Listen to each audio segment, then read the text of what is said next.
So this is the last day of our class. Okay, yesterday we finished up to the attainment of Magga or path. So after the attainment of Magga or path, there follow 2 or 3 moments of fruition moments, and then the thought process subsides into bhavanga. And then what follows are called the reviewing thought processes. So everybody who has reached the enlightenment reviews the path, the fruit, that means fruition consciousness and nibbana, invariably.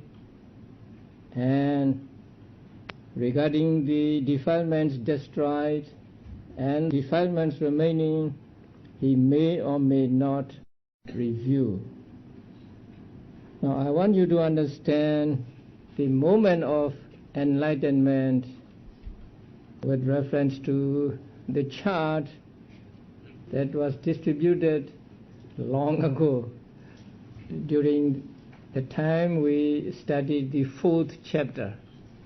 But fortunately there is a transparency, and so I want you to look at the transparency on the screen. So this is the thought process. It is called path thought process. Actually it contains path and also fruition. So when a person is about to gain enlightenment, this thought process occurs in his mind. So first we have a bhavanga, and then vibrating bhavanga and a rest bhavanga as usual. But there is no past bhavanga because it is mind or thought process and not 5 sense door thought process. And then manodvara vajana or mind door adverting. So at that moment the active moments of consciousness begin. So first the mind turns to the object, so there is manodvara vajana or mind door adverting. And then follow preparation, access and conforming. In Pali they are called parikama, upachara and anuloma. So these 3 moments of consciousness arise. And after the conformity or anuloma comes gotrabhu, gotrabhu, that is change of lineage. So change of lineage happens at that moment. And following that, magga or path consciousness follows, and then here 2 fruition moments follow. And after the second fruition moment, the flow of consciousness subsides into bhavanga again. So this is the enlightenment thought process, we can call it. Now in this thought process, first look at the objects. The first 3 takes the karma or karma nimitta or gati nimitta as object as usual. So bhavanga chitas or bhavanga consciousness always takes one of these 3, karma or sign of karma or sign of destination.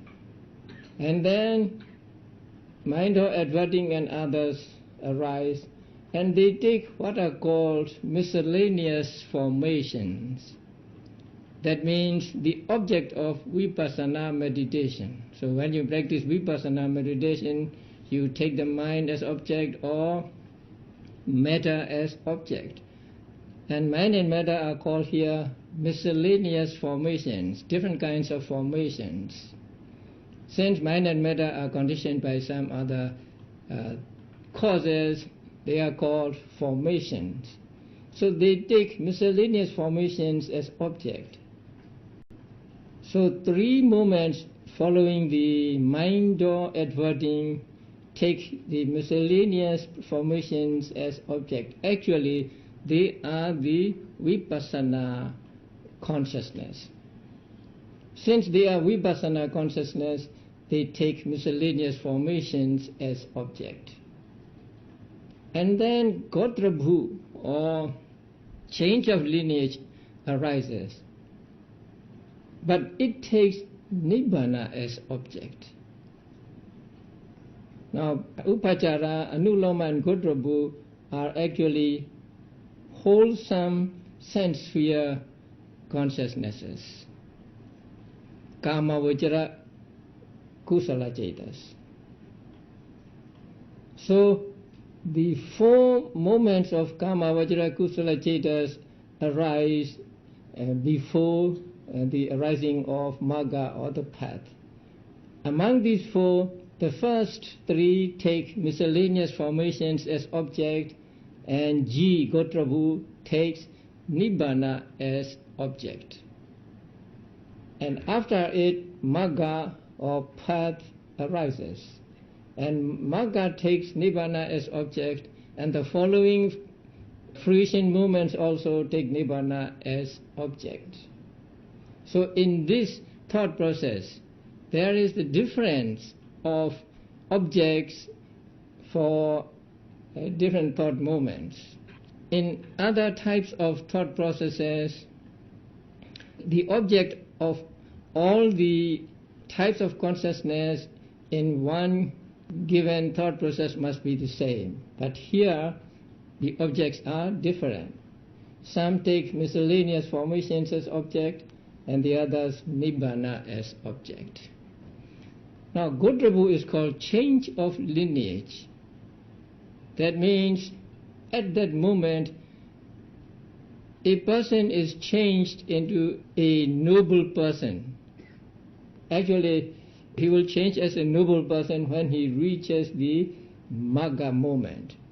So it is a preparation for change actually.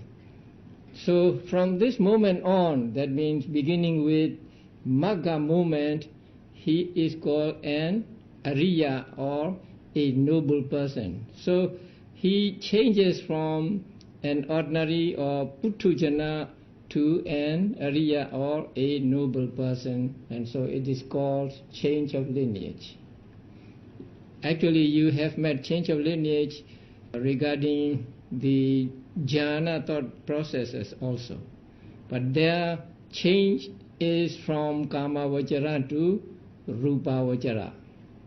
But here change is from Puthujana to Ariya, or worldling to noble persons.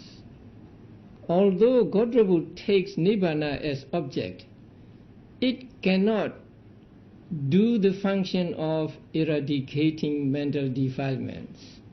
It just takes Nibbana as object, it just sees Nibbana, but it cannot eradicate mental defilements. Eradication of mental defilement occurs only at the moment of path or phala. At the moment of path, destruction of defilements or eradication of defilements is achieved. Now you will remember that consciousness is always accompanied by mental factors. So along with path consciousness, Magga, there 36 mental factors arise. And among the 36, there are 8 that are called 8 factors of path. Among the 8 factors of path, there is panya or right understanding. Actually, it is that panya that accomplishes the destruction of defilements. So destruction of defilements or eradication of defilements takes place at the moment of path or Magga. And following Magga, there are two, in this process, there are 2 moments of fruition or phala consciousness. And the function of these 2 is further tranquilization of defilements. defilements are destroyed at the moment of path or magga. But at the moments of fruition, they are further tranquilized. That means, suppose a person puts out a fire. That putting out the fire is like path moment, destruction of mental defilements. And then after that, he would pour water on the fire already extinguished so that it cannot burn again. So in the same way, so that defilements cannot come up again, the phala moments further tranquilize the defilements. So the actual eradication of mental defilements occurs at the moment of path, and during the phala moments they are further tranquilized, they are further subdued. So this is the path thought process or enlightenment thought process. So according to the fixed law of consciousness, the moments of consciousness shown here must follow one after another. There can be no skipping of any one of them. And so, without the three moments, parikama, upachara and anuloma, there can be no gotrabu, ji, and when there is no gotrabu, there can be no path, magga, and when there is no magga, there can be no phalas. So that means enlightenment can occur only through the practice of vipassana meditation, because parikama, upachara and anuloma, these three are the vipassana consciousnesses. Strictly speaking, gotrabu is not vipassana, because vipassana must take miscellaneous formations as object. But it does not take miscellaneous formations but nibbana as object. So it is not vipassana. But since it comes after the flow of vipassana, it is included in vipassana. But strictly it is not vipassana. So only the parikama, upachara and anuloma are vipassana. So this is how we must understand the enlightenment. We often talk about enlightenment, but sometimes we may not know what enlightenment is. So it is important that when we talk about enlightenment, we define it so that the other person understands what we mean. Enlightenment may mean different things to different people of different religions. So if you ask a Christian, you will get one answer, and if you ask a Hindu, you may get another answer. So it is important that when we talk about enlightenment, we must define it. And enlightenment consists in the arising of path consciousness and mental factors along with it, and eradication of mental defilements and taking nibbana as object. So these four things constitute what we call enlightenment. So at the moment of enlightenment, path consciousness arises, and along with path consciousness, cetasikas, mental factors arise.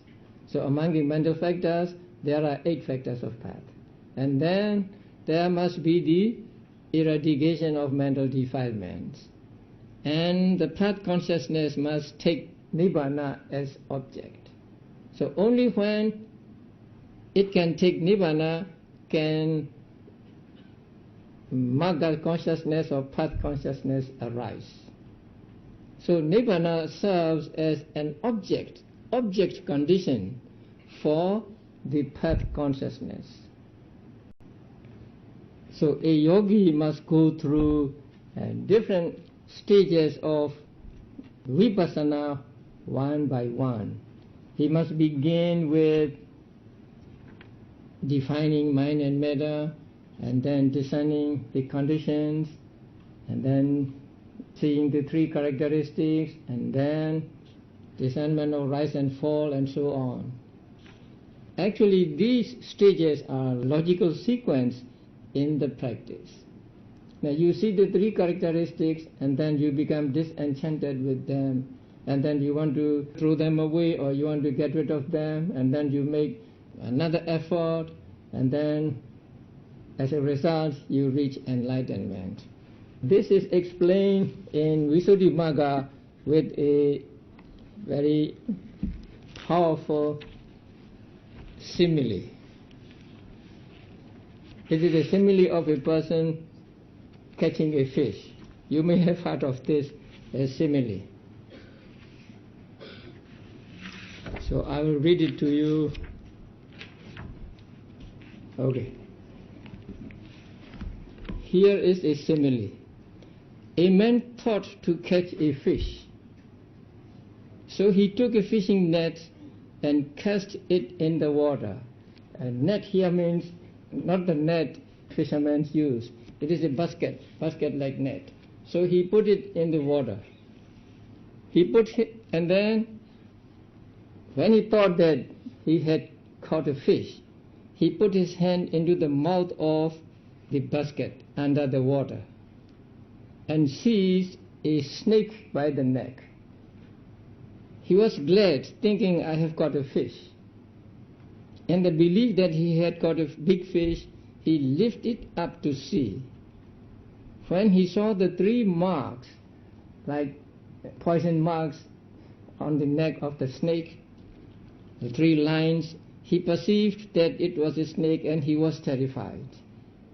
He saw danger, felt dispassion or revulsion for what he had seized, and desired to be delivered from it.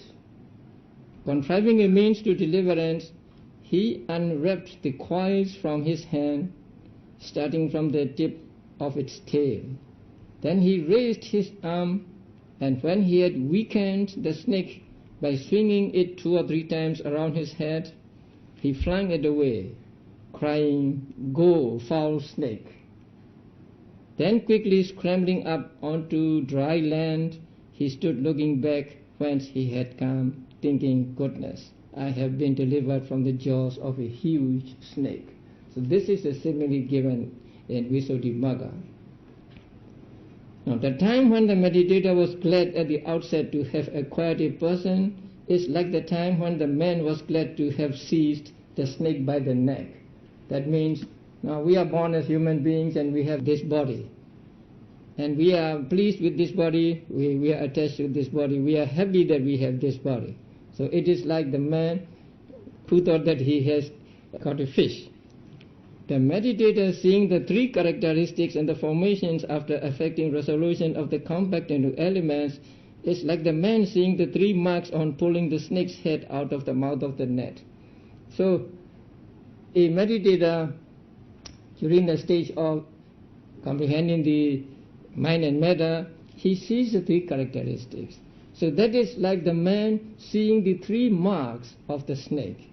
So when he sees the 3 marks, he knows the snake is poisonous and it could bite him and it could kill him. So it is like the yogi seeing the 3 characteristics. The meditator's knowledge of appearance of terror is like the time when he was frightened. So after seeing the 3 marks, he became frightened. He knew that it was a poisonous snake, and now he was afraid. So it is like the meditator's knowledge of appearance as terror. That means seeing formations as fearful. Knowledge of contemplation of danger is like the man's thereupon seeing the danger. So after seeing the snake as poisonous, he sees danger in the snake. In the same way, after seeing the 3 characteristics, he sees danger or he sees faultiness in mind and matter or his body. Knowledge of contemplation of dispassion is like the man's dispassion or revulsion for what he has seized. Now he doesn't want it. He wants to turn away from it. The man's dispassion for the conditioned phenomena or for mind and matter. That means he loses interest now. He no longer wants to keep it in his hand, since he knows that it is a snake and there is danger. So in the same way, when a yogi sees the three characteristics and understands that the mind and matter are fearful and faulty, he loses interest in being attached to the mind and matter. Knowledge of desire for deliverance is like the man's deliverance from the snake. So now he wants to get rid of mind and matter because they are faulty, they are dangerous, and they are like a poisonous snake. The attribution of the three characteristics to formations by knowledge, contemplation, or reflection is like the man's contriving a means deliverance. That means after he has the desire to get rid of or to give up the mind and matter, he further contemplates on the three characteristics. That is like the man taking the snake and swinging the snake over his head to make it weaker. Just as the man weakened a snake by swinging it, keeping it away and rendering it incapable of biting, and was thus quite delivered, so too this meditator weakens formations by swinging them with the attribution of the three characteristics. That means he again tries to see the mind and matter as impermanent, suffering and non-soul, so that he does not go to taking them as permanent and so on again. So this is the simile given in Visuddhimagga. So you can find this simile on page 761 of this book, or by chapter, it is chapter 21, paragraph 49 and 50. And you should also read the paragraph 93 as a continuation of this explanation of the simile. So, like this fisherman, we are first pleased with our bodies, we are first pleased with what we encounter, what we have, what we experience. But from the moment we see the three characteristics, we are not so happy, because we now know that it is disintegrating or dissolving every moment, and so there is danger, it is fearful, and it is dangerous or faulty, and so on. So we want to get rid of it, and so we put forth effort again to thoroughly understand mind and matter as impermanent and so on. And then later, when our meditation becomes mature, then we will get into the stage of enlightenment. And now the manual tells us about the three doors to emancipation and the emancipation itself. Now, these are not so important for the practice. Whether we know through which door emancipation comes, what is important is for the emancipation to come. So, if you're curious about which door emancipation comes, then you need to understand this. So, the contemplation of non-self, which discards the clinging to a self, becomes the door to emancipation, termed contemplation of the void. Emancipation simply means magga, or enlightenment moment. The contemplation of impermanence, which discards the sign of perversion, becomes the door to emancipation, termed contemplation of the signless. The contemplation of suffering, which discards desire through craving, becomes the door to emancipation, termed contemplation of desireless. So there are three contemplation: contemplation of non-self, anatta; contemplation of impermanence, anicca; and contemplation of suffering, dukkha. So when insight reaches its culmination, it settles upon one of the three contemplations. the yogi actually made all three contemplations because he sees the impermanence of the conditioned phenomena, he sees the suffering nature, and he sees the non-self nature of the conditioned phenomena. But when insight reaches its culmination, then it settles upon just one of the three contemplations. And while making that three contemplation, emancipation may arise, or enlightenment may arise. So when enlightenment arises, the enlightenment is called emancipation, and contemplation is called the door to emancipation, because through the contemplation of non-self, one reaches enlightenment. And when a person, or when his vipassana settles upon the contemplation of impermanence, then his emancipation is said to come through the door of contemplation of the signless.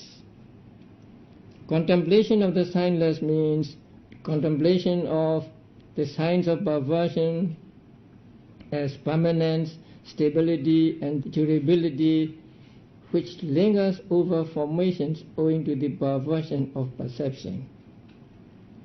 And the contemplation of suffering, which discards desire through craving, becomes a door to emancipation, termed contemplation of desireless. So the contemplation of suffering is contemplation of desireless, and the emancipation can come through this door also. So there are three emancipations and three doors to emancipation. So if with the insight leading to emergence one contemplates on non-self, then the path is known as the void emancipation. So we can call the path void emancipation if the insight leading to emergence contemplates on non-self. So contemplation on non-self, and when emancipation arises, it is called the void emancipation, or in Pali, sunyata emancipation. If a person contemplates on impermanence, anicca, then the path is known as the signless emancipation. And if one contemplates on suffering, then the path is known as the desireless emancipation. So according to the contemplation, the emancipation gets its name: void emancipation, signless emancipation, and desireless emancipation. Thus the path receives three names according to the way of insight. Likewise the fruit in the cognitive process of the path receives these three names according to the way of the path. If the path gets the name void emancipation, then the fruition moments following it also get the name void emancipation, and so on. So the fruition moments get the name according to the path which precedes them. That is, in this cognitive process, or in the process like this. But in the attainment of fruition thought processes, the names are different. So however, in the cognitive process of the attainment of fruition, that means in Pali, phalasamappatti, to those who contemplate in the foregoing manner, the fruits that arise respectively in each case are termed the void emancipation, etc., only in accordance with the way of insight. So in order to get into the attainment of fruition, enlightened person has to practice vipassana. So there is always vipassana. So after getting enlightenment, after going through the first thought process, that is something like on the screen, and later if he wants to get state again, if he wants to be in that state again, the state of fruition, first he must practice vipassana meditation. But when he practices vipassana meditation, his aim is not to reach the higher stage of enlightenment, but to reach the stage he has already reached. To get into the state again, he has already reached.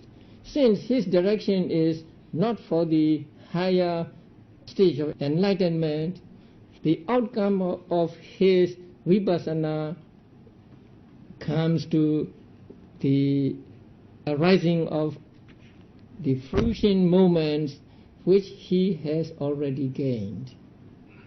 So that is called phala samapatti. Actually, it is like a vacation taken by noble persons. So the noble persons who has seen the three characteristics of all phenomena cannot take delight in life, cannot take delight in the samsara.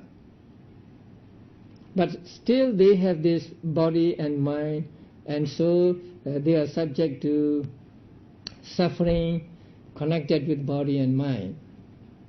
But they wanted to get away from the sufferings of body and mind even for a short period of time. So they try to get into the phala samapatti. So when they are in the phala samapatti, that means a thought process like the one on the screen, but not with magga, only with phala moments. And there can be millions of phala moments, because when he prepares to enter into this phala samapatti, he makes a resolution. Say, may I be in that stage for 1 hour, or may I be in that stage for 2-3 hours, and so on. So according to his wish, he will be in that stage for 1 hour, 2 hours, 3 hours, 1 day, 2 days maybe. During that time, his mind is on nibbana.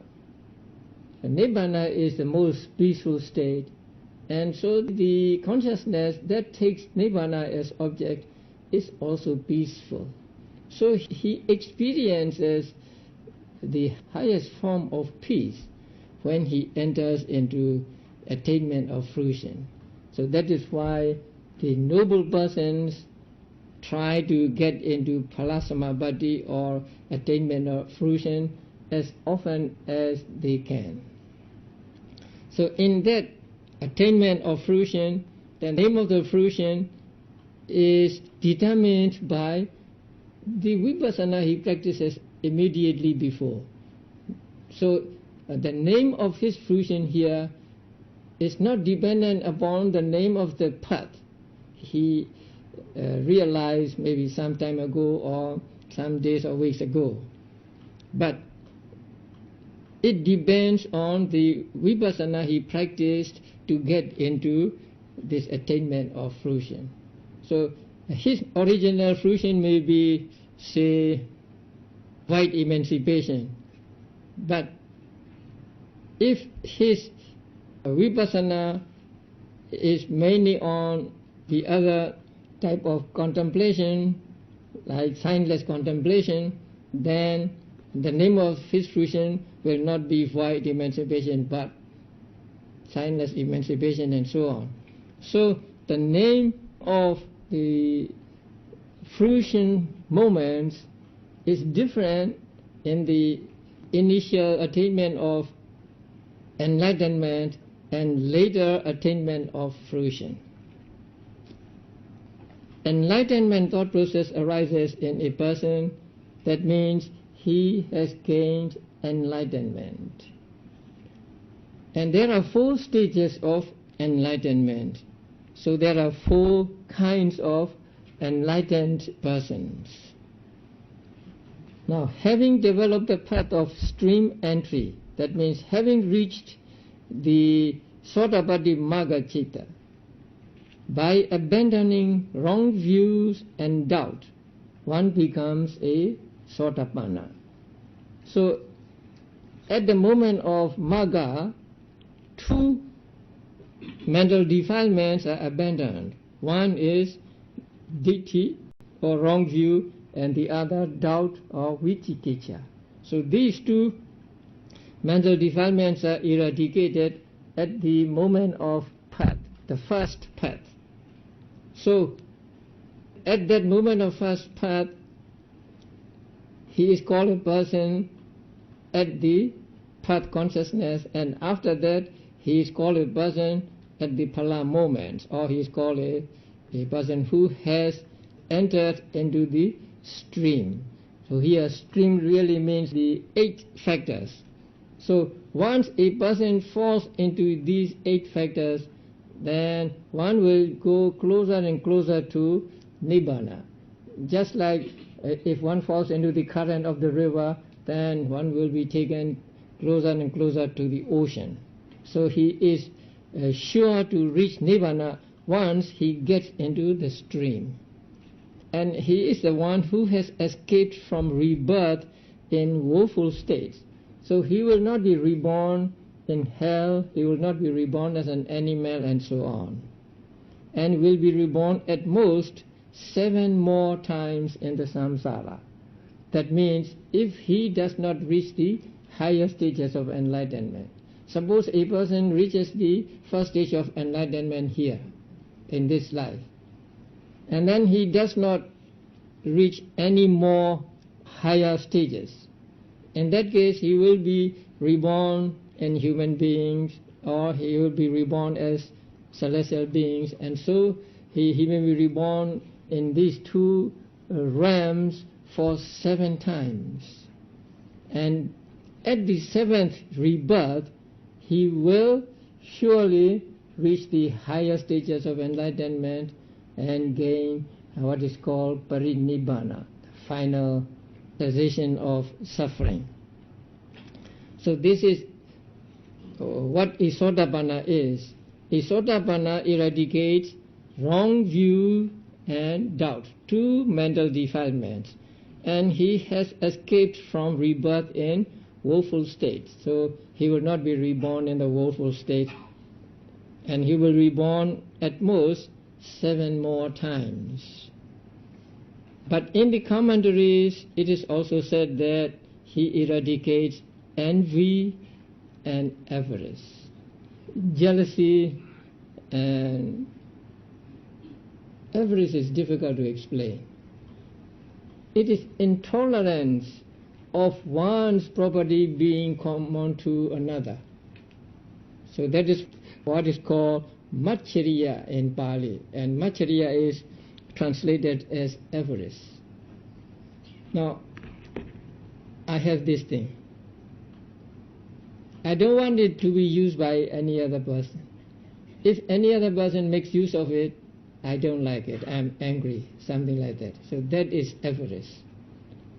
Mostly people understand avarice as stinginess. But stinginess is not avarice, stinginess is attachment. But here it is dependent on attachment, but it is intolerance of one's property being common to another. So I want to use it for myself only, and if anybody comes and makes use of it, I'm angry. So that is avarice. So that kind of thing also the Sotapatti Magga eradicates. That is what the commentaries say. And also in the Abhidhamma text called Puggala Paññatti, 3 kinds of Sotapannas are mentioned. Now you'll find them on page 359. 1 who will be reborn 7 times at most in the human and celestial worlds. And 2, one who takes birth in good families 2 or 3 times before attaining arahantship. 2 or 3 times actually means 2 to 6 times. And 1 who will be reborn only once more before attaining the goal. So there are 3 kinds of Sotapannas.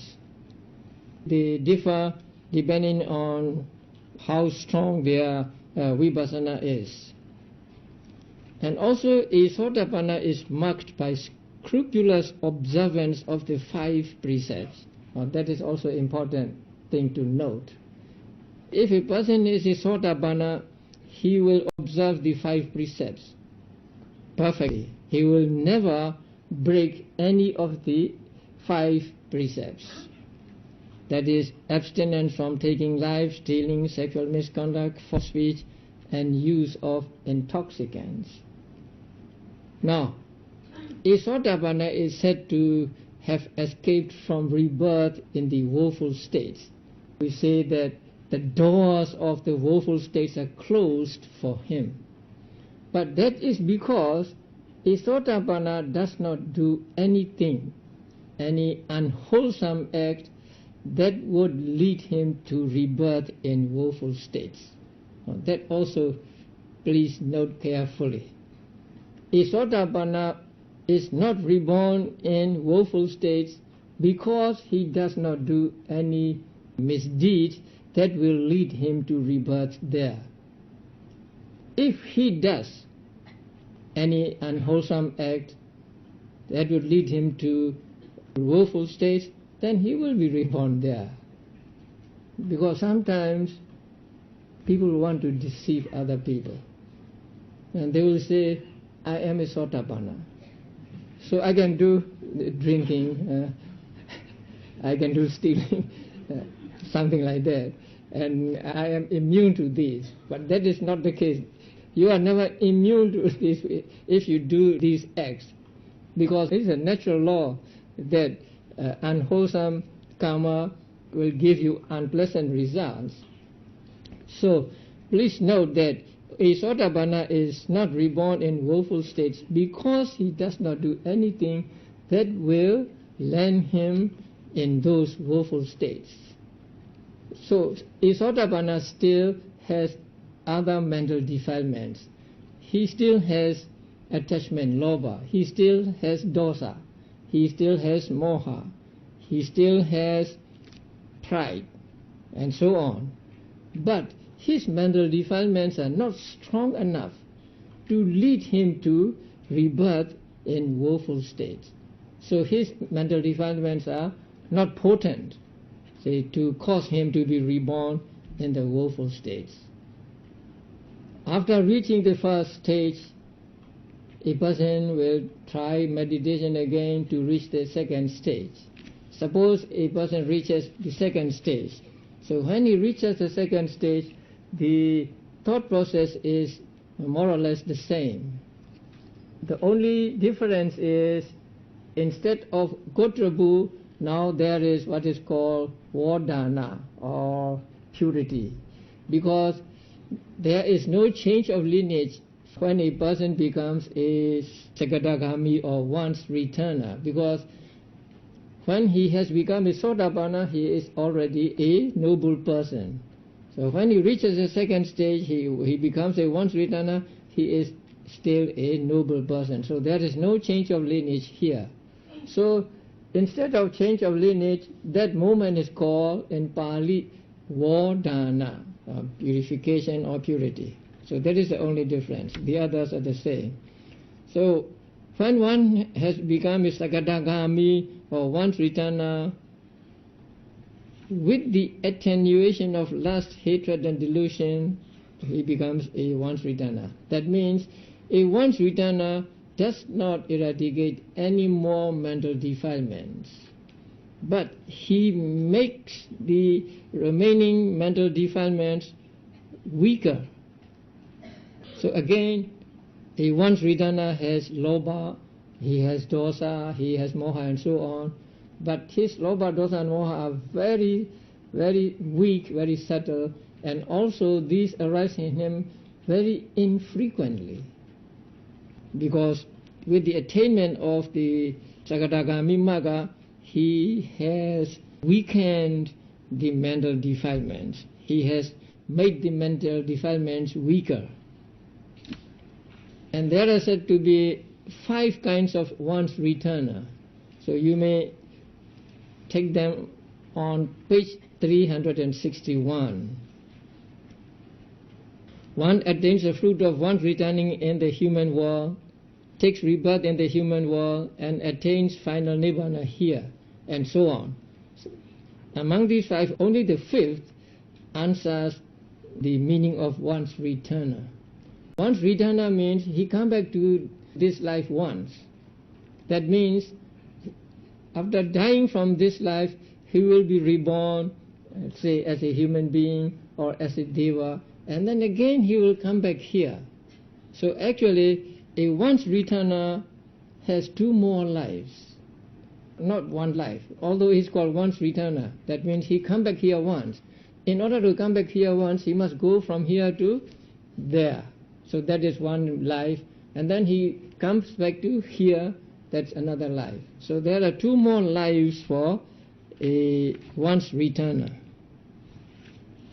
So only the fifth one is the exact once returner, and the others are called once returner because they are similar to the fifth. The description, in this description of once returner, there is the word this world. Who returns to this world? There is difference of opinion among teachers what this world means. Some take it to mean this human world, but there are others who take it to mean human world and also the world of celestial beings. So according to them, it is the Kamavajara world and not just human world. And then there is a third stage of enlightenment, and when a person reaches a third stage of enlightenment, he is called a non-returner. He will not come back here again. So having developed the path of non-returning, by totally abandoning sensual lust and ill will, that means eradicating sensual lust and ill will. Sensual lust means lust for sense objects, lust for objects in the human world and in the celestial world. But there remains lust for Brahma world. So an anagami eradicates sensual lust. That means destroy sensual lust altogether, so that anagami has no desire for pleasures in human life or in the life of devas. And ill will or dosa. So anagamis abandon sensual lust and ill will. And he is the one who does not return to this sensuous state. So an anagami will be reborn in the Brahma world only, and not in the sensuous state, or not in the human world and in the world of devas. So a non-returner has fully eradicated sensual lust and ill will, but he still has lust or attachment for Rupa Vajra and Arupa Vajra realms, or material realm and the immaterial realm. And it is said that only non-returners are reborn in the pure abodes, but there is no fixed determination that all non-returners are reborn there. Normally we say an anagami will be reborn in the pure abodes, but actually they can be reborn in the other realms also, not in pure abodes only. But in pure abodes there are only anagamis, and no sotapannas, no sakadagamis. What did you say? In the pure abodes there will also be arahants. Now, wait. We are here talking by way of patisanti, by way of taking rebirth. So by way of taking rebirth, an arahant has no more rebirth. So arahant is not reborn there, but after being reborn there as an anagami, that anagami will become arahant in the pure abodes. So by way of patisanti, or by way of rebirth, only anagamis go to pure abodes. So after reaching the pure abode, they reach the arahantship. Right?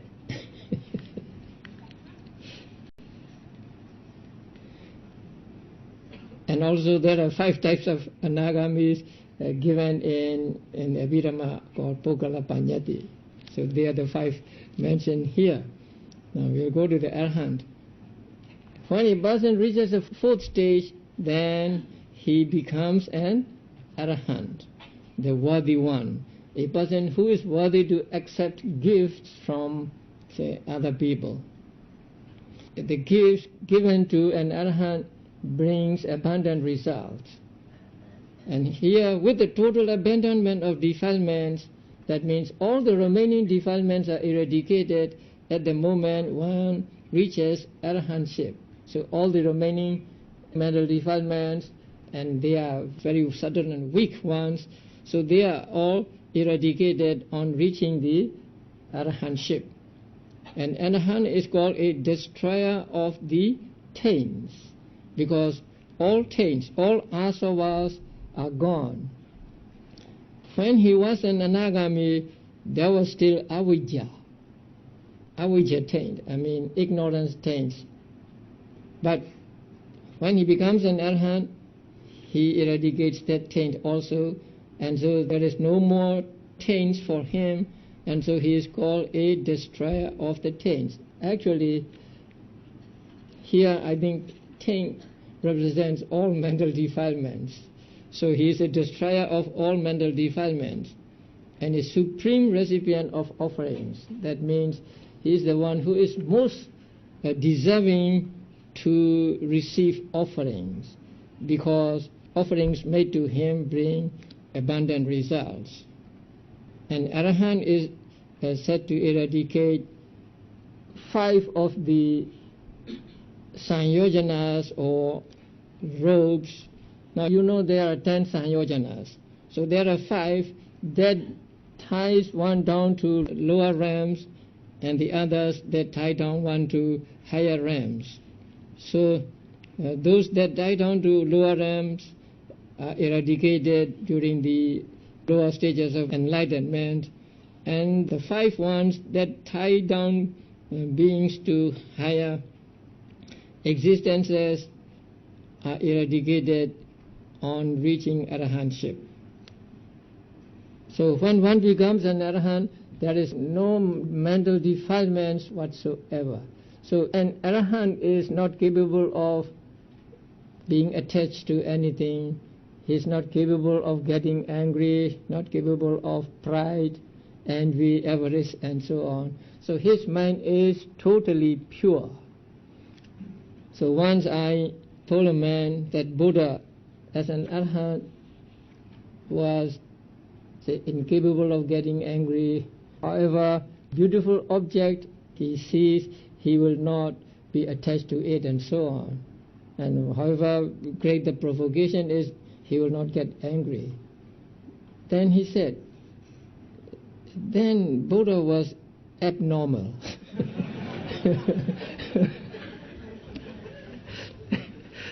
Sometimes you get the most unexpected remarks from these people. Now, it's true that Buddha was, but I don't want to say yes. So I thought about it, and I said, okay, he is supernormal and not abnormal. He's above normal, right? So arahant and Buddhas are like that. They will never get angry, they will never be attached to anything at all. Their minds are totally pure. So we should aim at that total purification of mind. Sometimes I say, don't say that I practice meditation because I want to attain Nibbana, because you don't know what Nibbana is, and you think that you can attain Nibbana only in the next life. What is more practical is the total purification of mind. So we can relate it to ourselves. Now we can think of our mind as totally pure, and how good it will be if our minds are totally pure. We are not attached to anything, we are not influenced by anything, and so we can stay calm and firm in the face of all ups and downs of life. So that is the ideal stage we should aspire for. And that can be achieved in this very life if we have the paramis or necessary qualifications.